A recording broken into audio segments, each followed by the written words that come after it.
Eh bien, je m'appelle Justine Frija, je suis maîtresse de conférences universitaire praticienne hospitalière en physiologie, pneumologue de formation et spécialisée en médecine du sommeil. Alors schématiquement, on distingue deux types d'apnées. On va distinguer les apnées obstructives qui sont liées à une fermeture du pharynx qui est une zone de la gorge qui est particulièrement fragile. Et puis les apnées centrales qui sont liées à un arrêt de la respiration. Ces deux types d'apnées peuvent coexister chez la même personne. Les apnées obstructives sont les plus fréquentes et il n'y a pas de signes particuliers qui vont permettre de les distinguer. On fera la différence uniquement sur l'enregistrement du sommeil. Les symptômes de l'apnée du sommeil vont se répartir en symptômes nocturnes, c'est-à-dire la nuit, et symptômes diurnes, c'est-à-dire le jour. Le principal symptôme nocturne, ça sera le ronflement, qui est souvent intense et qui va gêner le partenaire. Il va s'y associer aussi une perturbation du sommeil avec parfois des éveils asphyxiques où on a l'impression de s'étouffer. Et la vessie se remplit plus que nécessaire, donc on va faire pipi plus souvent la nuit. Et dans la journée, à cause des perturbations du sommeil de la nuit, il va y avoir une fatigue, un sommeil non réparateur et une somnolence diurne excessive, c'est-à-dire une propension à s'endormir dans des situations où l'on ne devrait pas, comme dans les transports, au travail, en réunion et parfois dans les cas les plus sévères en parlant à quelqu'un.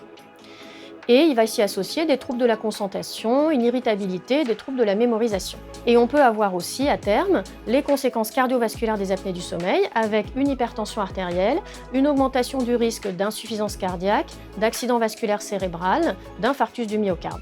Le diagnostic nécessite absolument l'enregistrement du sommeil de nuit, soit à la maison, soit à l'hôpital, selon les comorbidités de la personne et les possibilités diagnostiques que l'on va avoir dans le centre du sommeil ou chez le médecin du sommeil que l'on va consulter.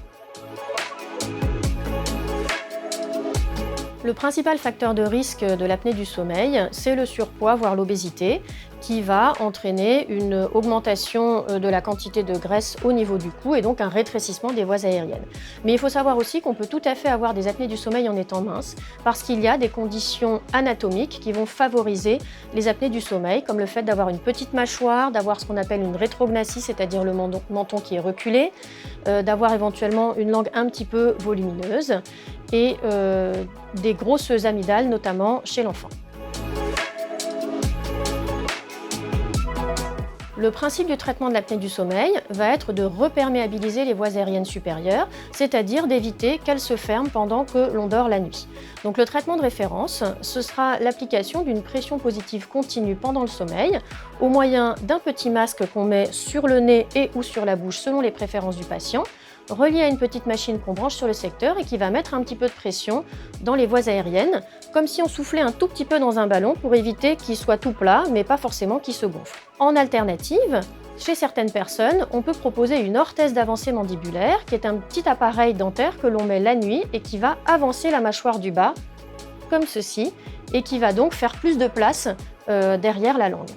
Ce traitement n'est malheureusement possible que pour les gens qui ont un bon état bucco-dentaire et qui vont supporter l'avancée qui peut parfois être un petit peu douloureuse. Enfin, chez certaines personnes, les apnées prédominent sur le dos et donc on va leur proposer un traitement positionnel, c'est-à-dire un petit dispositif mécanique que l'on met entre les épaules et qui va les empêcher de se mettre sur le dos pendant qu'ils dorment, le plus simple étant de coudre soi-même une balle de tennis sur son pyjama.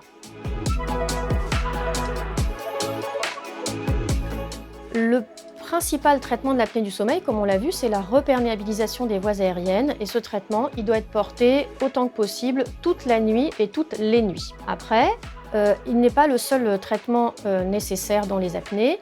Il y a aussi l'importance d'avoir une bonne hygiène de sommeil parce que le manque de sommeil, notamment, va aggraver les apnées du sommeil.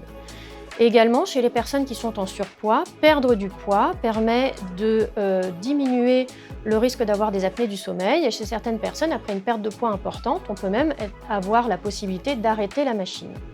Enfin, tout ce qui va aggraver le ronflement et les apnées du sommeil est à éviter, notamment la consommation d'alcool le soir et certains médicaments comme les benzodiazépines, surtout chez les patients qui ne souhaitent pas porter leur machine ou qui ne la supportent pas.